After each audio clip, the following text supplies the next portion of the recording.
Bismillahirrahmanirrahim. Assalamualaikum warahmatullahi wabarakatuh. Insya Allah pada malam hari ini kita kembali live bersama Sigma Entertainment. Dan pada malam hari ini kita akan diskusi bersama Alif, Mas Alif Indonesia, asli Semarang.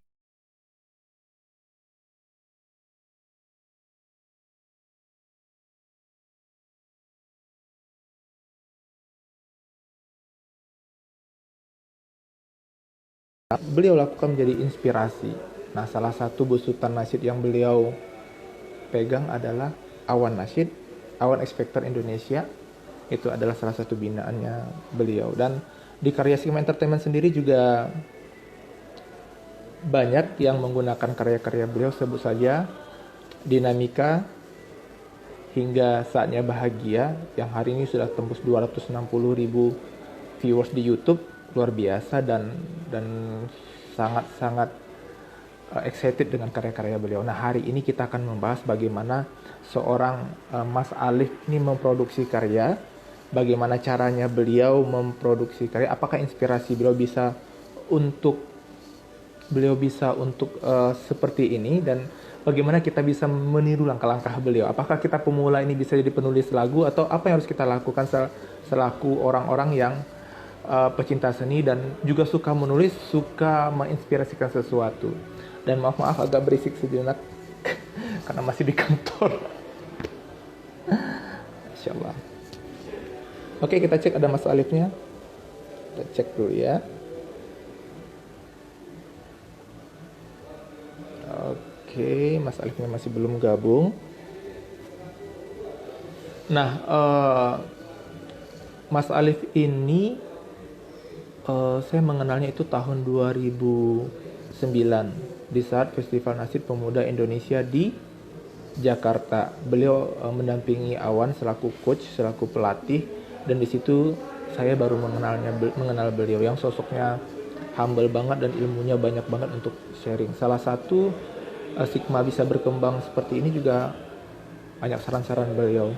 Nah, untuk teman-teman ketahui, lagu Istiqoroh Cinta itu adalah lagu yang saya sendiri tulis, tapi saya sulit untuk ada keraguan untuk bisa melempar ke pasaran. Tetapi berkat Mas Alif juga meyakinkan diri saya bahwa lagu ini adalah layak untuk dipublish, punya ciri khas tersendiri walaupun ketukannya berbeda, dan ini menjadikan ciri khas lagu. Dan akhirnya saya publish, dan alhamdulillah imbasnya sampai sekarang dengan lagu itu hingga sudah sampai 20 juta views di YouTube, insya Allah.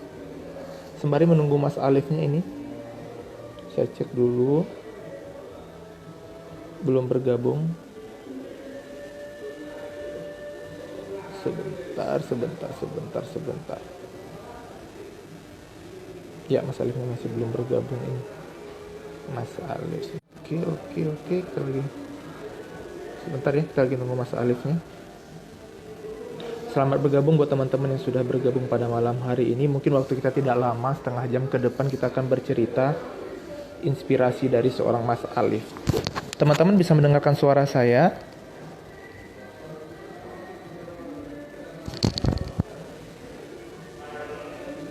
Dengan baik?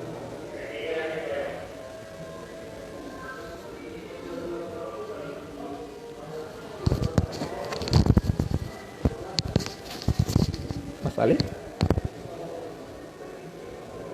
Assalamualaikum Bang Edo. Waalaikumsalam Dimas Surahman. Selamat bergabung juga. Mohon maaf nih, kita masih menunggu Mas Alifnya ya.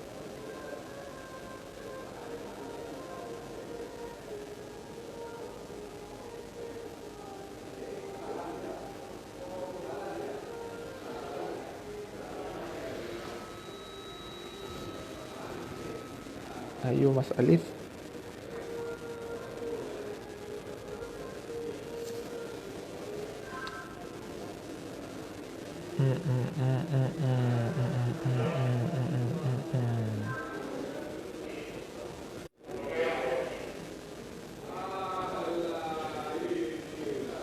Gimana kabar teman-teman semua? Semoga sehat selalu. Untuk informasi, pemateri kita hingga hari Rabu itu sudah ada, dan jadwal siaran kita itu hari Sabtu Sabtu di malam Minggu, Senin malam, dan Rabu malam. Insya Allah, semoga teman-teman juga bisa nanti untuk bisa sharing bersama kita.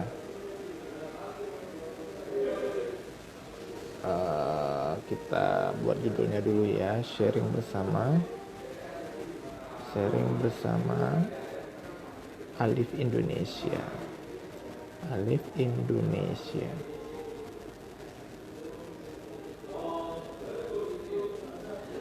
Waalaikumsalam, Sohib El Hijrah, gimana kabar? Semoga sehat selalu teman-teman yang mensupport El Hijrah, orang-orang yang ada di belakang El Hijrah, insya Allah. Lagi menunggu Mas Alif, mungkin beliau ada kendala ini ya. Coba, Mas Alifnya belum gabung juga, masih belum bergabung.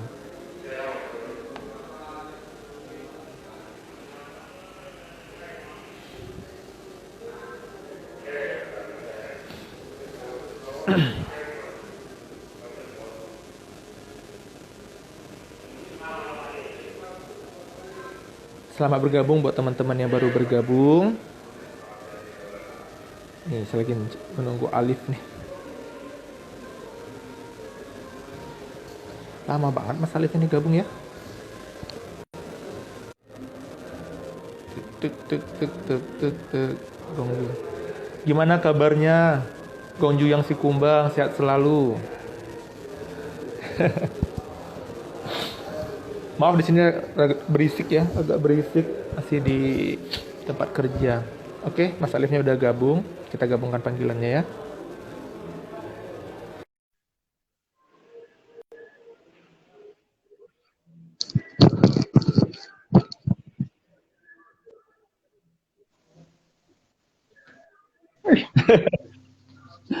Assalamualaikum warahmatullahi Mas Alif. Salam Bang Jido. Masih di kantor ya Bang Jido ya?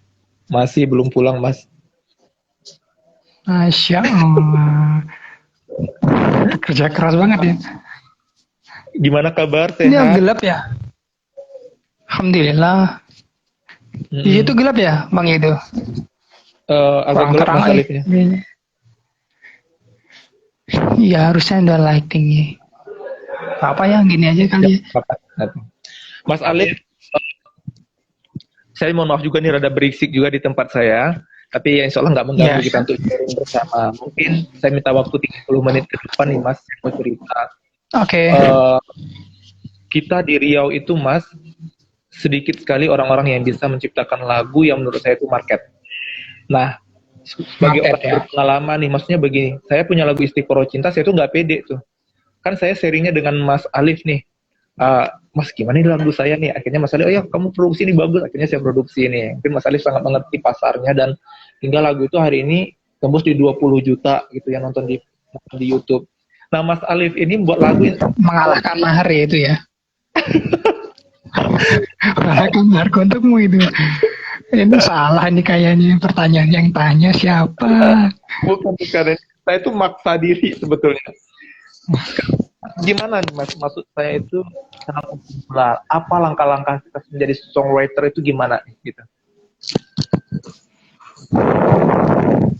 Sebentar, saya harus mohon izin nih kepada semua songwriter. Ya. Ini Bang Yido, kalau ngomongin teknik membuat lagu itu kan setiap orang memang beda-beda ya. Menurut saya, menurutku itu teknik orang itu beda-beda membuat lagu. Kalau setiap orang itu menurutku punya caranya sendiri untuk berkarya, membuat lagu. Termasuk dia mungkin bisa membuat lagu standar. Permasalahannya adalah lagu itu bagus atau enggak. Jadi aku sempat dulu kesimpulan bahwa semua orang itu mungkin ya hampir harusnya bisa membuat lagu. Gitu. Cuman problemnya adalah apakah lagu itu enak atau enggak. Gitu doang kan masalahnya kan. menurut banyak orang. Enak atau enggak menurut orang. Makanya tadi bahasanya Bang Ido ketika membuka, itu kan lagu yang bisa diterima umum. Apa tadi bahasanya Bang Ido? Ya lagu Lagu yang market, yang bisa diterima pasar market itu. ya. Nah, problemnya itu sebenarnya ketika kita harus membuat lagu yang sesuai dengan kebutuhan banyak orang, itu disukai banyak orang. Nah, itu makanya aku membagi menjadi dua. Ketika aku mau jadi songwriter ya, itu ini aku menulis lagu untukku sendiri atau untuk orang lain, itu sudah beda. Rasanya aja sudah beda. Ketika Bang Edu membuat lagu ya, membuat lagu untuk karya kita sendiri, itu mungkin kita nggak peduli itu market tuh. Iya nggak sih? Bang Edu ketika membuat Istikharah Cinta pertama kali, itu nggak membayangkan itu orang mau menerima atau enggak. Jujur aja gitu pasti. Pasti, ya. Maharku untukmu ketika ditulis saat itu, bahkan nggak peduli itu market suka atau enggak. Gitu. Nah, problemnya sekarang itu, ini ada tugas dari songwriter ke penyanyi yang mungkin dia ingin menyanyikan lagu itu. Nah, ini ada gap menurut saya. Ada gap. Apalagi kan saya kebetulan mulai bikin lagu untuk orang lain ya. Nah, itu kan challenge banget Bang Edo sebenarnya. Karena kita harus tahu selera dia kayak gimana. Terus seolah-olah kita ingin membuat lagu yang hits untuk dia gitu. Yang kata Bang Edo tuh market. Oh, itu berat sekali menurut saya. Karena itu apa ya? Pasti tidak sampai, karena aku membuat karya ini bukan karena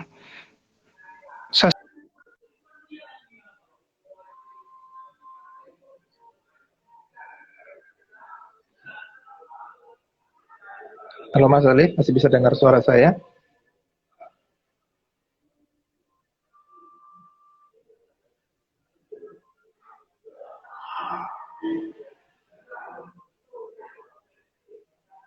Mas Alif?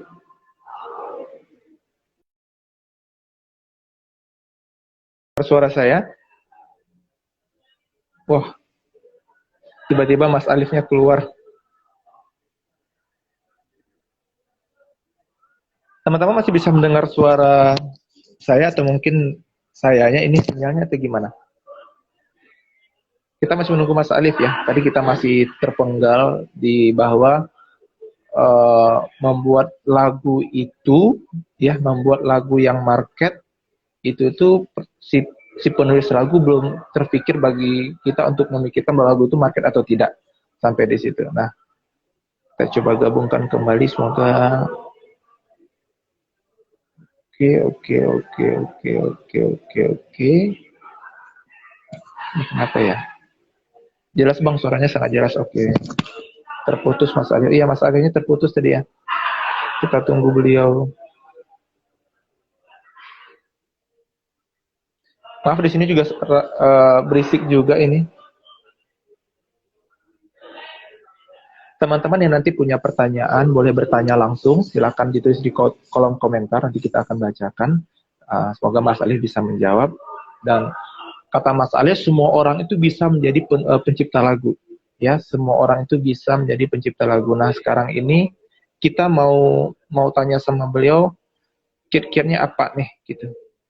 Kiat-kiatnya apa untuk bisa seorang pemula menjadi seorang penulis lagu, begitu.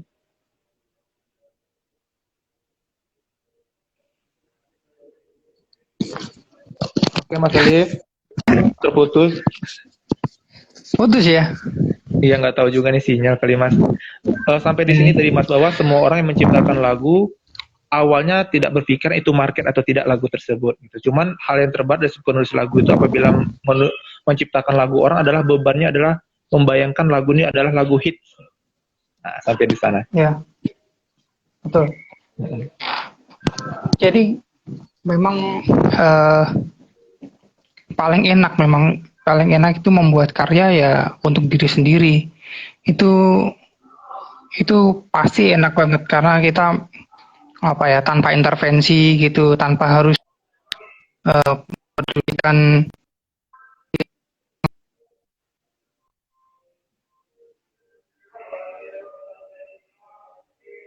Itu challenge banget. Kalau bisa itu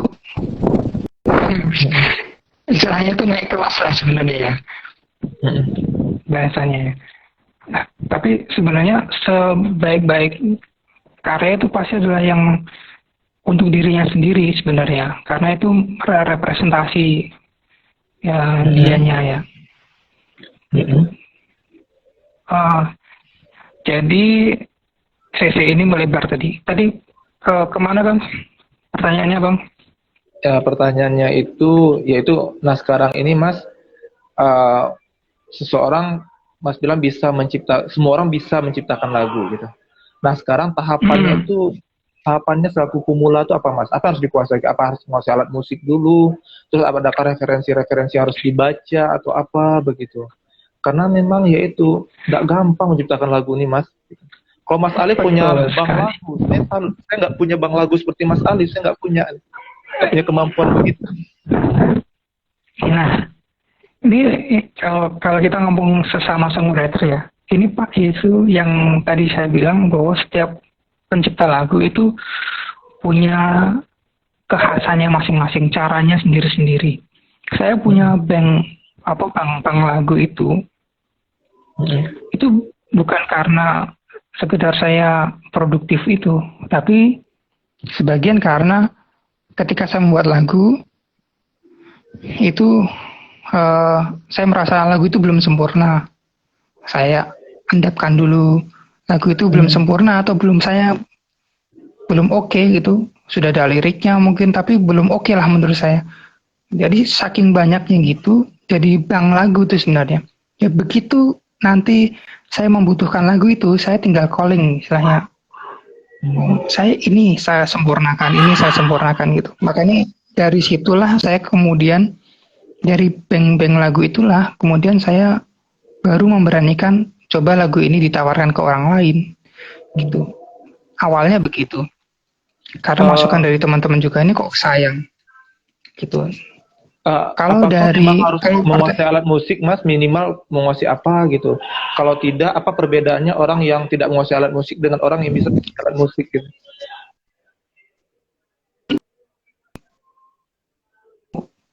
Kenal Virto ya? Kenal? Itu nggak bisa main alat musik gitu. Firman Tobat? Nggak bisa main alat musik. Firman Tobat kan? Ya, untuk teman-teman ini adalah pencipta lagu Mama, Bunda, Umi, apapun namanya. Itu dia menciptakan banyak sekali lagu bagus-bagus. Dia ketika, maksudnya ini sebagai contoh aja ya buat teman-teman yang mau bikin lagu. Dia basicnya hanya bersenandung doang. Bersenandung, terus membuat liriknya. Kemudian dikomunikasikan ke temannya yang kurang lebih dia bisa main alat musik lah ya untuk menyempurnakan si lagu dia. Makanya nanti dari nada mungkin atau birama yang kurang tepat ketika dikomunikasikan ke teman yang kurang lebih dia bisa main gitar atau alat musik lah pokoknya, itu bisa lebih sempurna lagunya. Jadi itulah yang saya bilang tadi bahwa semua orang itu hampir bisa bikin lagu meskipun tidak sempurna. Ya, kemudian jangan berhenti di situ, jangan berhenti di tidak sempurna itu, harus dikomunikasikan ke teman yang kurang lebih bisa memperbaiki itu atau sharing lah. Teman-teman yang pengen mencoba bikin lagu itu harus berani sharing gitu. Ada beberapa teman nasid dulu ya, zaman dulu itu dia menulis lagu tapi nggak berani sharing Bang Yedo. Jadi ketika dipaksa-paksa dipaksa-paksa, baru dia mengaku dia punya lagu gitu. Karena dia malu dibilang jelek gitu loh. Nah, jadi awal mula teman-teman susah untuk berkarya itu adalah ketika dia nggak pede dengan karyanya dan dia nggak berani dibilang karyanya itu jelek gitu. Saya Makanya, termasuk orang yang begitu, Mas. Saya termasuk orang yang begitu. ya, Gak pede bener. ya, makanya dulu kan Bang Yedo sering sharing kan ke aku dari Riau, Pekanbaru ke Semarang. Wah itu luar biasa tuh perjuangannya itu, menurut saya ya. Dan sekarang memang sangat terbukti ketika sudah mulai ya orang akan percaya gitu dengan lagunya Bang Yedo. Jadi Bang Yedo pun sebenarnya bisa sharing ke teman-teman untuk memulainya. Tapi menurut saya Bang Yedo tidak mulai dari nol karena secara notasi, secara lirik itu sudah hampir udah dibilang expert lah saat itu ketika mau Istikharah Cinta, Kupu-kupu Cinta, framingnya tuh sudah ini lagu yang keren gitu. Meskipun tidak tersampaikan ke banyak orang. Jadi saya yakin sebenarnya teman-teman banyak yang dia di rumahnya, di kamarnya itu menulis lagu, tapi tidak terkomunikasikan ke ke orang-orang gitu. Iya, oke. Gitu sih. Jadi nggak harus menurut saya dia bisa alat musik. Banyak contohnya, bahkan Melly Goeslaw juga nggak bisa. Berarti ketika penggunaan alat musik itu bagi seorang pemula adalah membantu merapikan nada tersebut ya Mas ya? Merapikan Benar. nada. Menurut saya tetap harus dikonsultasikan. Sebagai bisa nggak main alat musik? Nggak begitu menguasai lah saya. Nggak seperti Mas Alif Nggak jago. menguasai ya. Nggak jago juga sih sebenarnya. Saya standar. Minimal buat guide musik bisa. Karena begitu masuk aransemen, kita harus kasihkan ke yang expert lagi gitu. Jadi kita dalam berkarya sebaiknya itu berkolaborasi. Ini mungkin pesan buat teman-teman ya. Kalau kita mau apa namanya mau berkarya, sebisa mungkin itu sekarang tuh kolaborasi Bang Yedo.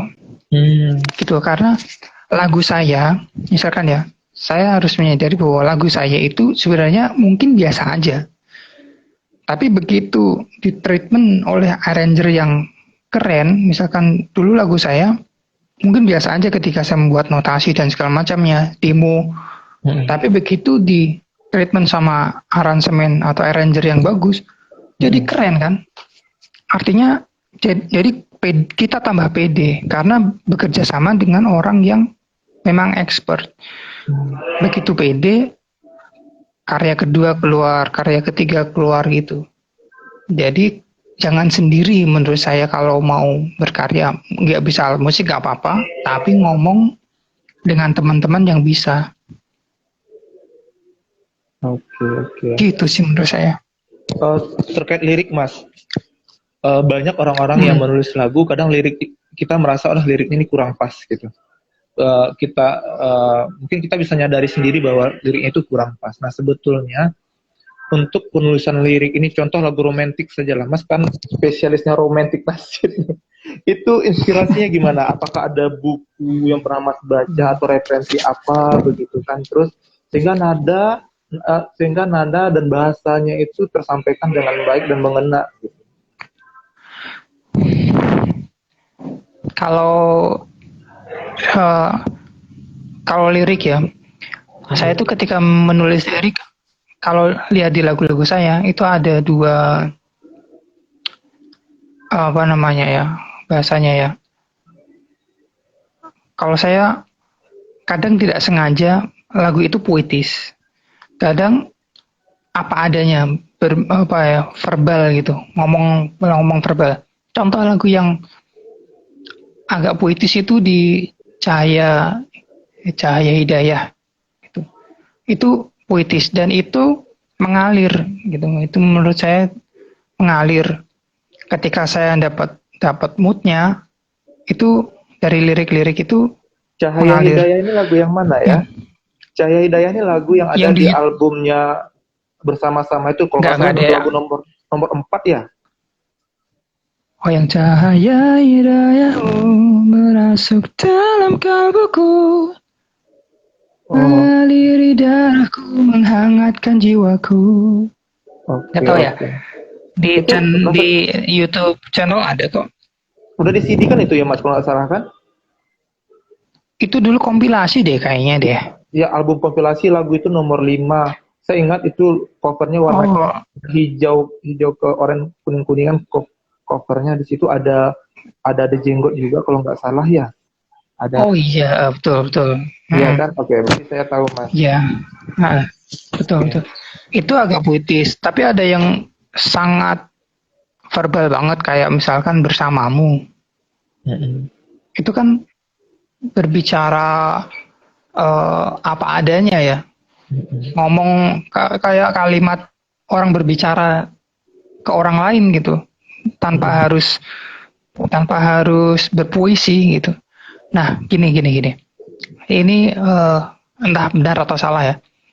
Kalau lagu itu ditujukan kepada orang, Mm-mm. kayak lagu-lagu romantik itu seringnya saya tuh seperti berbicara dengan orang langsung gitu.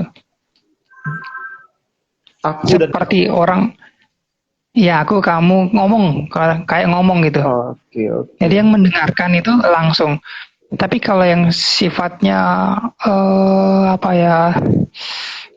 Sifatnya itu agak kontemplasi gitu Mm-mm. kepada Tuhan gitu. Mm-mm. Itu terkadang harus lewat puisi dulu gitu. Hmm. Lewat perumpamaan-perumpamaan gitu loh. Lagu penghambaan contohnya Mas ya. Iya, itu terkadang melogikakan kan nggak bisa berbicara apa adanya terkadang ya. Mm-mm. Itu harus apa ya, ada perumpamaannya yang menggambarkan perasaan itu terkadang gitu. Itu kayaknya mengalir apa adanya ketika saya membuat lagu. Nasyid sama romantik itu jadi agak berbeda secara penulisan. Menurutku gitu. Kuulang-ulang terus kalimat Tuhanku agar aku dekat, selalu dekat. Tahu nggak lagu agar aku dekat itu? Tahu, Aku tahu. bersyukur. Itu kan sebenarnya tentang apa ya namanya? Tentang tilawah bisa, tentang zikir maksurat pagi sama petang gitu. Tapi nggak menunjukkan itu secara verbal aku sedang membaca Quran atau baca Quran atau sedang zikir, tapi muter gitu. Oke, oke, paham Mas. Ya, Paham. ya itu soal penulisan sih. Jadi, tapi kalau buat teman-teman yang ingin memulai, menurut saya ya tulis apa adanya. Kita nggak harus menjadi orang lain, nggak harus aku mau kontemplasi, mau kayak gini, aku mau gimana.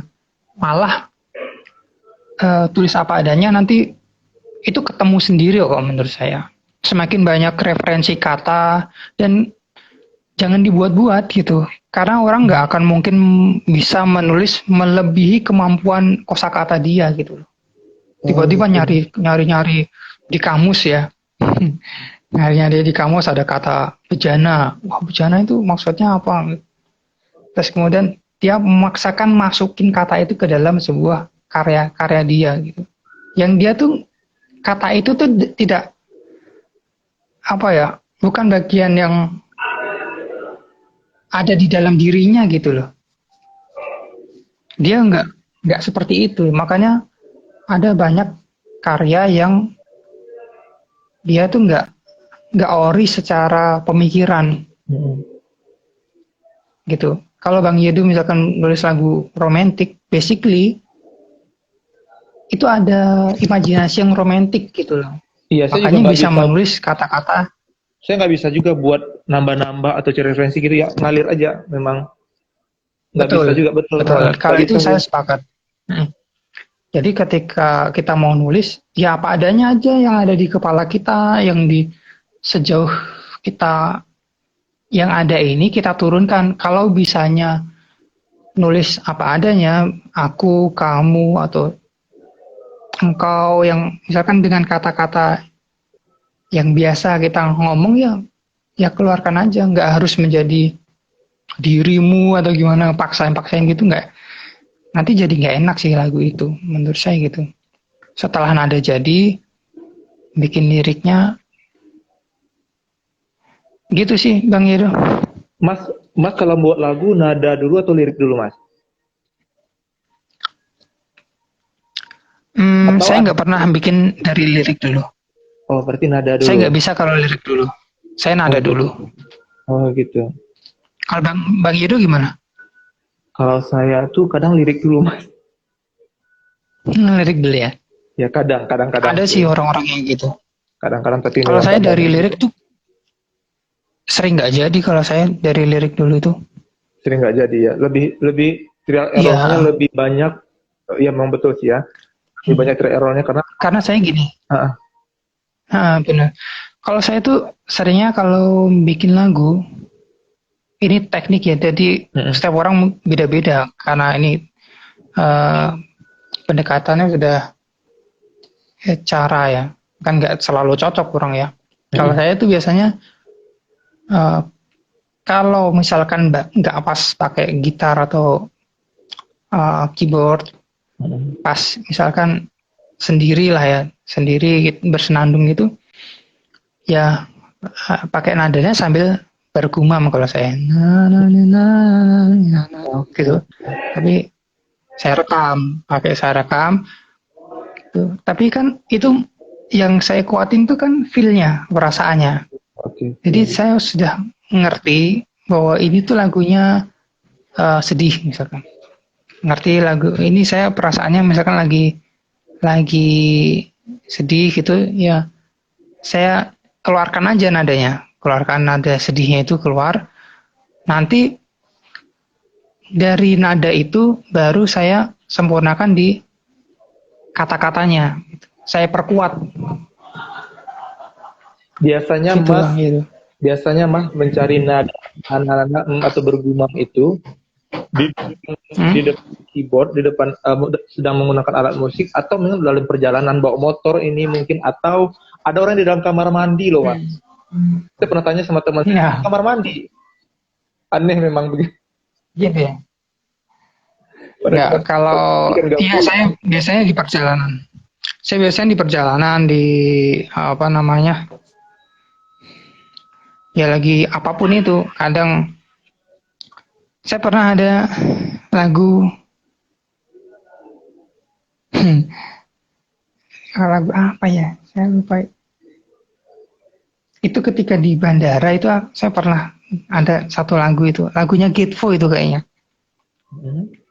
Satu-satunya lagunya Gitvo itu ketika saya nunggu di bandara sendiri. Itu zaman sering ke Jakarta itu ya. Jadi kan sering bolak-balik Jakarta tuh sendirian. Jadi bandara kan lama banget nungguin. Kadang sendiri itu bisa dapat satu lagu. Itu lagu yang apa ya saya lupa. Di motor itu agar aku dekat itu di motor. Nah, aku dekat. Perjalanan dari rumah Masya Allah. ya itu nada. Itu cuman saya nemuin nada tuh, setiap ada nada bagus saya berhenti. Saya rekam. Setiap nada bagus saya berhenti direkam. Oke, Begitu oke. sampai Semarang saya rangkai. Terus saya cari kata-kata yang pas. Saya harus balik ke mood tadi gitu. Karena mood di motor tadi beda ketika sampai rumah kan. Hmm. Ketika sampai rumah moodnya harus kembali lagi gitu ke, biasanya saya langsung eksekusi kalau kalau moodnya masih, frekuensinya masih sama, biasanya saya selesaikan. Tapi kalau kalau nggak langsung diselesaikan, biasanya itu nanti jadi berubah, mau nyelesain lagu itu jadi susah gitu menurutku gitu sih. Oke, oke. Iya. Terus Kang, Kalau saya sering di hmm, lagu udah jadi nih. Akang memilih arrangernya itu Hmm. gimana? Atau lebih tepatnya komposisi musik yang kita inginkan itu gimana? Terkadang begini, ini saya punya lagu, terus saya Hmm. inginnya bla bla bla bla, menyampaikan kepada arranger, padahal padahal saya tidak ada ilmunya nih. Maksudnya kalau arranger dia tahu nih kalau masukkan alat musik ini itu tidak pas, ini tidak pas. Kalau arranger kan lebih tahu. Hmm. Kalau kita itu kan apa namanya, hanya keinginan hati saja. Padahal padahal kita nggak ada ilmunya nih. Apakah memasukkan alat musik ini pas atau tidaknya. Nah kalau Mas Alif nih gimana untuk masalah arranger musik Mas Alif sendiri, Mas? Kalau gini, ini meskipun saya juga bisa aransemen ya, tapi kan tidak pasti ada yang lebih keren.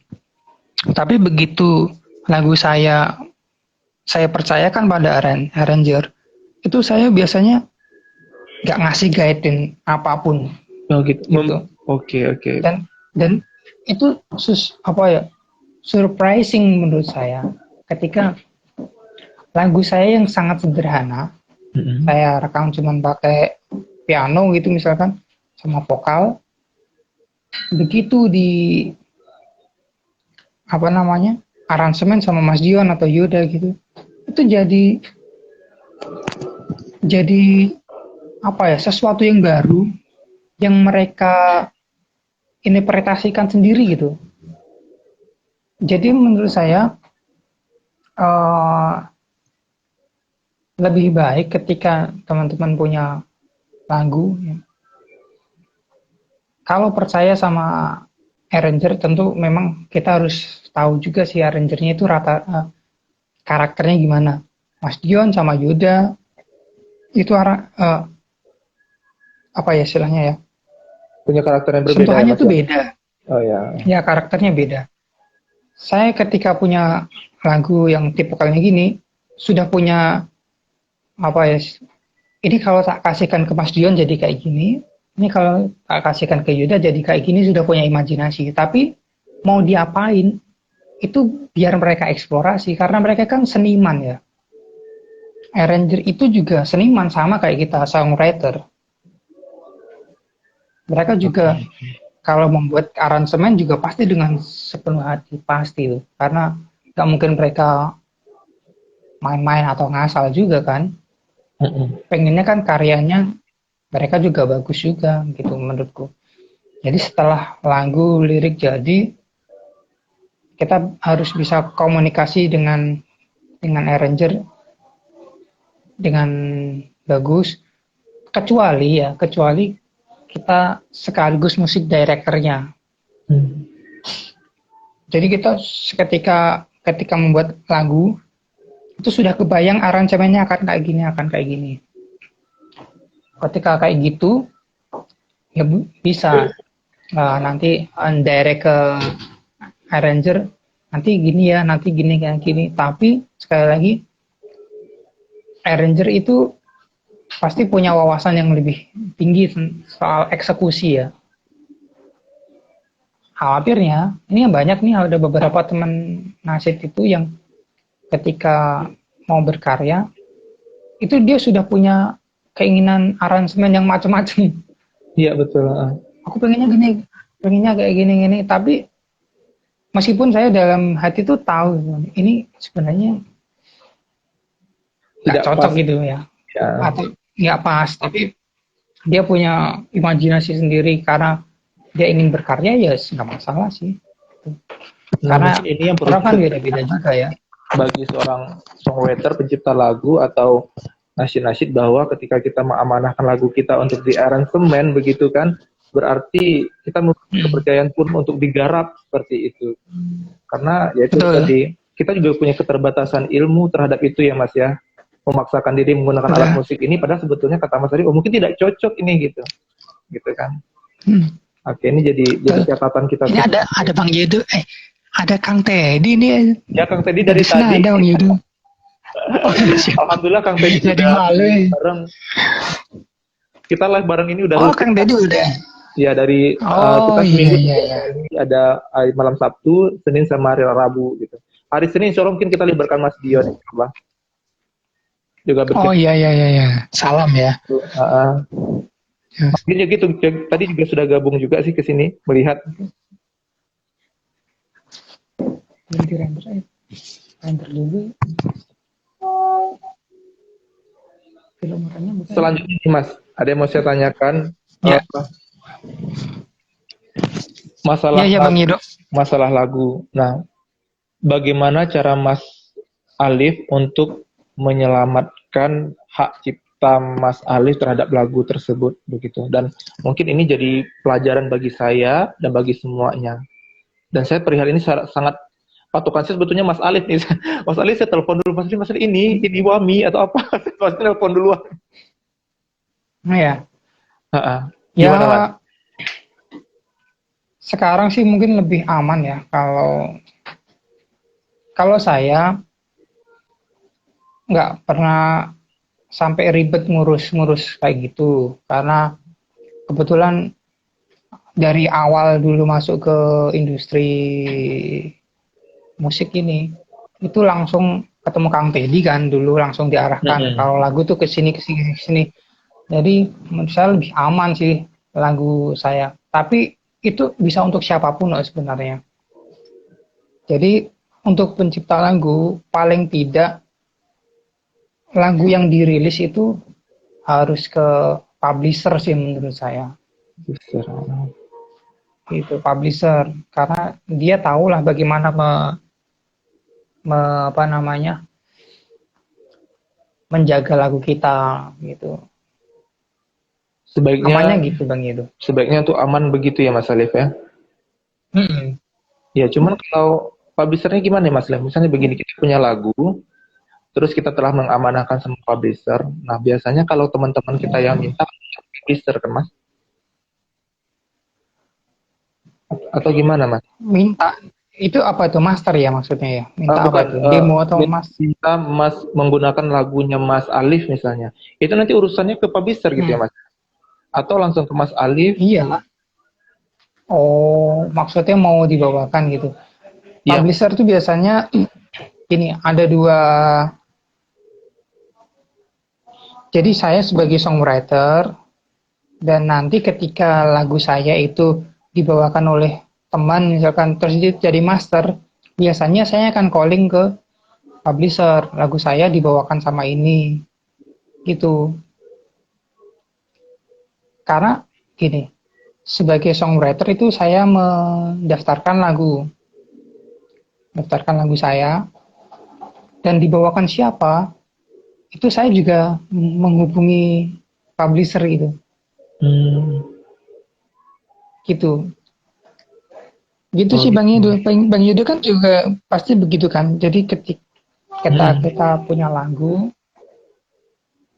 kita punya lagu itu nanti mau dibawakan siapa, itu pasti kita akan menghubungi publisher juga.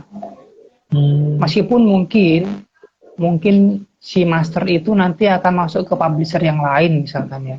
hmm, Ya nggak apa-apa, kita pokoknya tahu laguku dibawakan sama si A, masternya di ini. Karena nanti kan master itu kaitannya sama komposer, hmm, pasti toh. Karena hmm, master itu ketika didaftarin digital atau apa, pasti butuh surat pernyataan pencipta toh. hmm. Jadi pasti kita akan menghubung apa ngasih tahu sama si publisher kita bahwa laguku dibawain sama ini. Meskipun itu dia beda label. Oke Mas, oke Mas.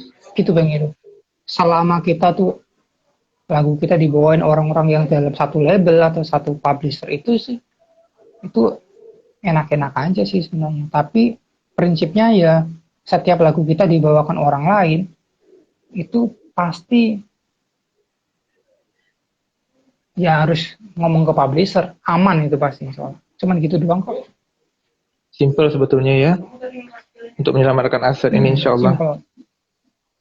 Ya, Selamat bergabung buat Kang Dodi Hidayatullah, selamat bergabung. Masya Allah nih yang bergabung luar biasa, luar biasa. udah, Sehat selalu Kang Dodi. matiin. Semoga kita bisa siaran bareng juga nih Kang Dodi. Mas Alif, Dodi udah gimana? sudah pernah sharing sama Bang Yedo? Kang Dodi belum. Kang Dodi yang udah Belum ya? itu ada Dodi Adam ya. Sekarang Dodi Adam. Dodi Adam. Manggil Dito Adam Adam. Suseno ya. Seno. Mereka memang pas membuat suatu hal yang luar biasa ya. Kalau dengan Ya. berinovasi ini memang dahsyat. Mas Heboh, Alif, heboh ya. Keren. Iya Bang Yedo. kalau ada program baru nggak Mas Alif di tahun 2020 ini? Mas Alif, kalau tahun 2019 kemarin kan kita ada program itu dapat Rashid dari Riau ada gabung di proyeknya Mas Alif. 2020 ini apa Mas Alif? Mungkin ada bocoran atau saya bisa mempromosikan sama teman-teman atau ini adalah momen kita bisa memberitahukan kepada yang lainnya. Ya 2020 ini sebenarnya ada ya nasib satu. Ini sudah run nih, ada beberapa teman-teman yang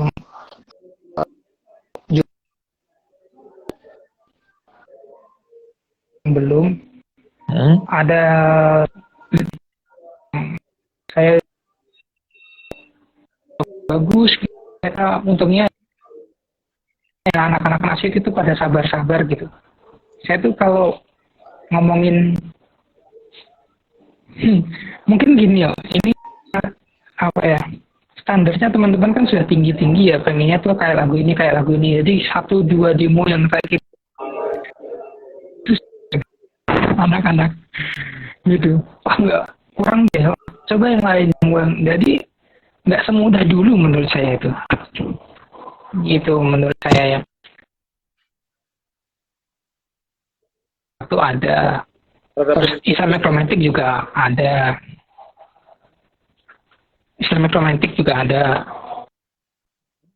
yang kedua ya, kemarin kan dari Sigma Entertainment ada Dinamika lumayan bagus ya itu.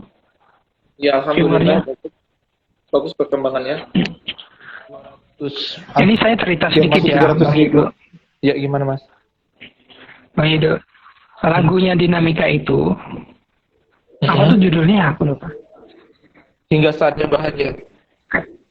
Ya, hingga saatnya bahagia itu Bang, itu demo yang sudah kemana-mana Bang. Oh gitu ya. Kesini nggak cocok. Judulnya sama Dinamika memang gitu. Jadi apa namanya? Saya kan ada beberapa band lagu. Jadi lagu yang misalkan saya kasihkan ke temen itu nggak cocok. Bahkan kayaknya kalau nggak salah ya, kalau saya nggak salah ingat, mungkin ke Dodi juga pernah tuh kayaknya.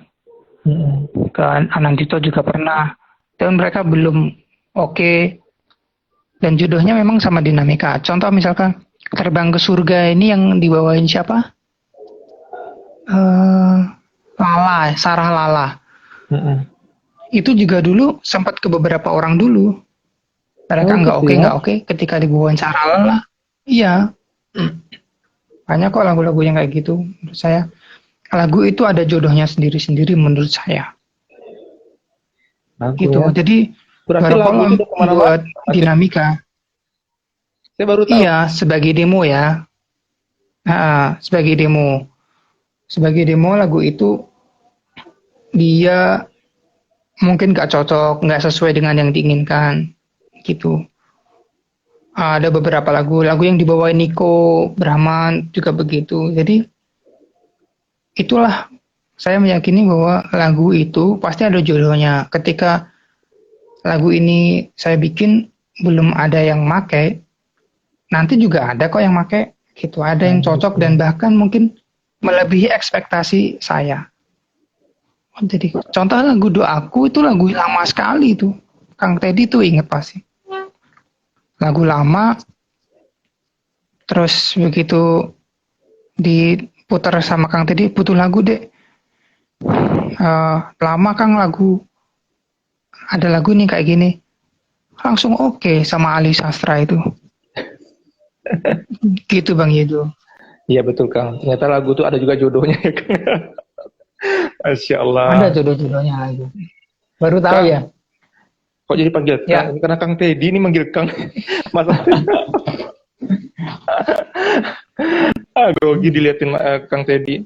Mas Alif, ini saya terima kasih atas waktunya. Mungkin nggak iya, lama-lama, iya, iya, iya. singkat, tapi sangat memberikan pelajaran lah bagi saya dan teman-teman di Riau. Kami di Riau ini banyak harus belajar banyak lagi, Mas. Banyak dari segi hal banyak sekali. Saya tuh, aduh, ingin ke Jawa tuh Iya, rasanya hampir tiap minggu atau tiap bulan dirutinkan untuk ngambil ilmunya teman-teman. iya, Dan semoga kita bisa ketemu lagi nih, Mas Alif. iya. Nggak jadi terus ya dulu ya, mau ke Riau nggak mau jadi dulu. Saya nih mau buat Nantilah acaranya gagal terus nih. Mau buat pelatihan nasinya setiap gagal. kali ya, setiap kali calling kayak jadi terus ya. Ya nantilah semoga nanti bisa sharing-sharing di sana. Kalau live, kalau ketemu pasti banyak yang bisa dieksplor Iya. deh. Menurut saya. Saya, Abang Edo dulu kesini mm, kan saya sendiri. juga Tapi udah, kalau bisa sharing ke banyak orang, mm-mm. pasti kan lebih lebih enak gitu kan. Mm-mm. Dan saya udah sampaikan juga ini kepada teman-teman. Saya juga punya rekomendasi orang-orang yang memberikan pelatihan. Nah, salah satunya Mas Alif nih. Kita udah sampaikan juga. Cuman mohon doanya bisa terrealisasi karena ada beberapa kali gagal terus. Insya Allah lah. Iya. Karena saya yakin ketika saya memilih Semarang tempat saya belajar, 10 atau ya hampir hampir 10 tahun yang lalu atau 11 tahun yang lalu, imbasnya tuh hari ini gitu. Dan saya rasa ketika Mas Alif yang Hmm. ini saya bisa memberikan apa ya, influence kepada kawan-kawan yang ada di Riau untuk bisa bisa sama-sama maju seperti Mas Alif yang lainnya juga insya Allah. Tuh. Uh, Dan sekarang saatnya saya yang belajar ke Riau ya. enggak juga. Aduh, aduh. Oke Mas Alif, terima kasih atas waktunya Mas Alif ya. Oke, jadi ikut. Biasa kalau saya ikut siap. Oke, Itu maha guru itu. atas waktunya. Terima kasih. Assalamualaikum warahmatullahi wabarakatuh. Terima kasih. Waalaikumsalam warahmatullahi wabarakatuh.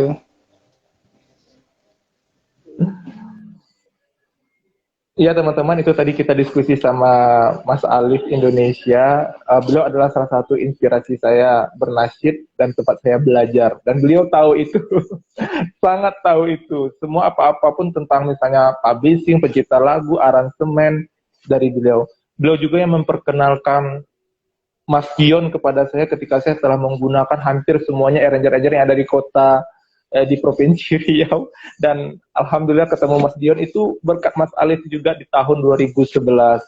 Masya Allah, semoga ini jadi inspirasi kita bahwa ada orang-orang yang baik terhadap kemajuan kita, dan kita bukan namanya persaingan tapi kita bersinergi insya Allah.